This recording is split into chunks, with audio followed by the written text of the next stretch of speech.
So President Trump and the Prime Minister of Canada had a meeting at the White House, which I actually found to be a very good meeting because for the first time I found two leaders of great nations being candid about the fact that, listen, we are in competition. The, the, the, the causes of our conflict in trade is because we're in competition. And so it was first Trump who stated this fact that over and above the areas in which Canada and the United States collaborate on, there is a competition on issues of trade. The United States wants to make cars, and Canada also wants to make cars.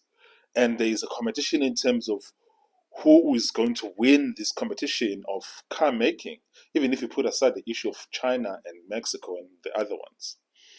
And so this was a very important candid admission because also the Canada Prime Minister admitted that yes, um, the United States is they are the largest trade partner with the United States. They invest a lot in the United States. However, the United States and Canada are in competition on various issues.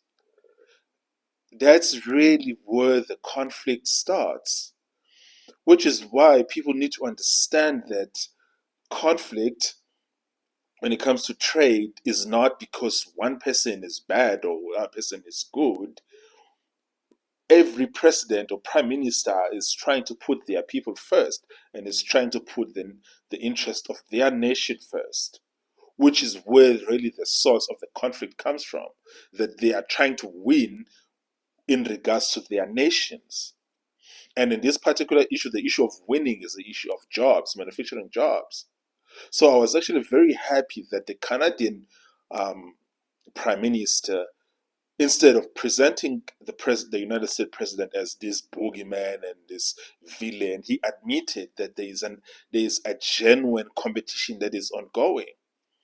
That's really what the issue about trade is about, which is what many nations in the world don't realize, that every concession they are giving to China is a concession that they are saying that they are giving China an advantage on trade. This is really what the issue is. And every concession they are giving more and more of their jobs to China. So, which is to say that when you are negotiating trade terms and trade parameters with any nation, basically what you are trying to find, you try to find a way in terms of how are you going to have your workers win. That's basically what it is. And what Trump came and said in 2016, 2017 is that the world stopped competing with China when it comes to the issue of trade and manufacturing 50 or maybe 40 years ago. And so there's no point in terms of trying to hate President Trump and trying to and calling him names for stating the obvious, that when it comes to trade, there's a competition. When it comes to manufacturing, there's a competition. And the person who gets the best deal for their people is the person that wins. And that for the past 40 years, the Chinese have been winning this issue of trade. So I found this conversation to be actually quite good, and candid and honest. Because when it comes to the issues of trade, more than anything, what we need is honesty. There is a lack of honesty. And there was a talk also in this meeting between President Trump and this guy for Canada, of how Detroit used to be the auto giant, and then the United States conceded their automaking jobs to Canada and Mexico more than anything, actually more than the EU, or more than it considered them to China. And the hollowing out of auto manufacturing jobs, which were mostly in Detroit, Michigan, was because of how American presidents of both parties in the past 30 years allowed Canada and Mexico to eat up their base when it comes to auto manufacturing. So when Trump comes into the scene, what he's saying is that he's saying that he wants to put his people first. So what is wrong with him trying to put his people first?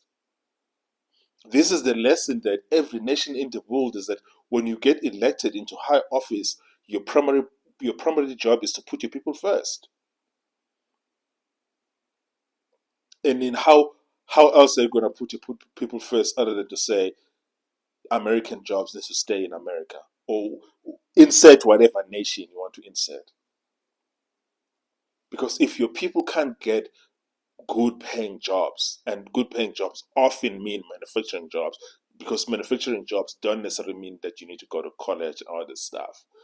Also, manufacturing jobs mean that the average worker in your nation is able to get good paying jobs, which actually uplifts um, just the output, the economic output of the nation, um, the multiplier effects, and all these other effects that come with the fact that if most people are earning, let's just say, if the average salary in the United States was around about $75,000 as opposed to the current $45,000, $50,000, there will be a lot more opportunities for entrepreneurs and small businesses.